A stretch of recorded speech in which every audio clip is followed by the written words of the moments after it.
Hey, what's up, y'all? I wanted to talk a little bit about what Black owned means for me. If this is not for you, you can keep scrolling. If the subject matter makes you uncomfortable, it's probably not for you. All right, so when you see a sign that says Black owned, I just want you to ask yourself a question. Black owned by who exactly? Because by Black as a concept has a very specific origin and intention. It came from Black American group economic survival strategies. And one of the most famous recent real-world examples, the one that got bombed to rubble, was Black Wall Street out of the Greenwood district of Tulsa, Oklahoma. Built by descendants of enslaved people. Literally 2 generations outside of chattel slavery, they created a fully functional internal economy, where they had their own banks and hospitals and schools and newspapers. They created a community where the dollar was circulated from within because the external economy was legally closed to them. That's what Buy Black was all about. It wasn't a solidarity phrase or aesthetic that's used nowadays. It was a group economic survival strategy for our specific community that had been cut off from generational wealth building systematically. And Tulsa is not the only example. Throughout American history, dozens of Black American towns built prosperous business districts, farming communities, schools, churches, banks, and group institutions. These were places where people owned land, owned houses, owned businesses, created jobs, and built generational wealth. And again, many of these communities faced racial violence, often resulting in displacement, arson, land theft, political sabotage, and outright destruction. That's not conspiracy. That's documented history.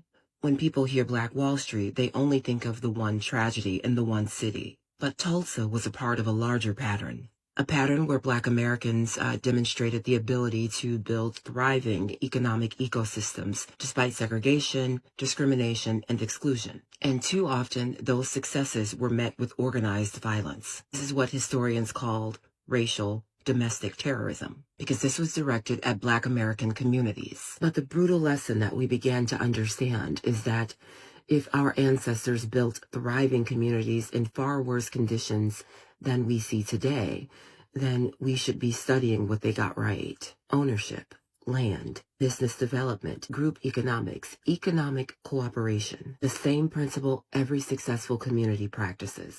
And let's remember something else. Black Americans didn't just survive exclusion.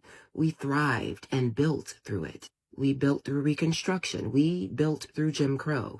We built through segregation. We built through the Great Depression. We built through exclusion from banks and schools and entire sectors of the economy. We built through it all. We built through periods when the law itself worked against us. And despite all of that, it was our free labor that helped to build America to the economic powerhouse that it is today, through industries like cotton, tobacco, agriculture, sugarcane, and infrastructure. Industries that generated enormous wealth and helped to propel America onto the world stage. Our ancestors weren't sitting on the sidelines in any of that. We were central to it. We didn't help build it, we built it. That's why I reject the notion that we are somehow outsiders seeking to have a seat at the table that we built. Our blood is in this soil. Our labor is in this foundation. Our fingerprints are on every chapter of American development, and we can build again. Fast forward to now. Black-owned is everywhere, right? But the vagueness has become a real problem. It's gotten out of control. When Black-owned means anybody, regardless of their connection to Black American history and economic circuitry, it gets lost in translation, and the economic impact doesn't land where it's intended to. Other communities are very specific about this.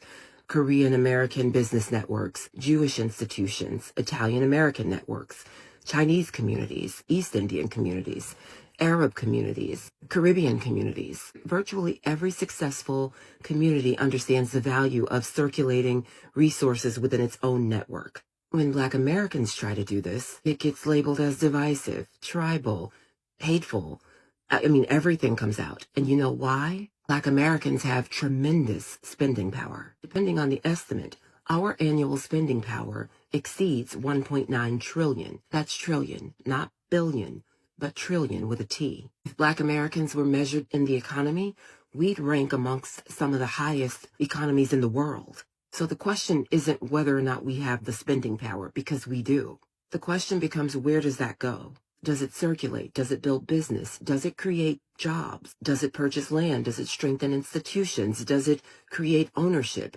Does it create generational wealth for our descendants? Because money only becomes powerful when you circulate it with intention. And let's be clear, there's nothing hateful about that. There's nothing exclusionary about that. And there's nothing radical about that. Healthy communities invest in themselves. Healthy communities support their institutions. Healthy communities build economic relationships through economic cooperation. And healthy communities think about the next generation. That's not supremacy, baby. That's stewardship. So when I say Black owned, what I mean is Black American owned. A business owner who carries the same history as mine, whose family was redlined, whose grandparents were excluded from the GI Bill and many different exclusionary acts, whose great-grandparents and ancestors built this country while being excluded from most of it. Your dollar is your decision. Your dollar is your vote. So make a conscious one. And to my people, the people of this land, we have built through every obstacle placed in our path, and we're going to win in every timeline. So hold the line. Be honest, not offended.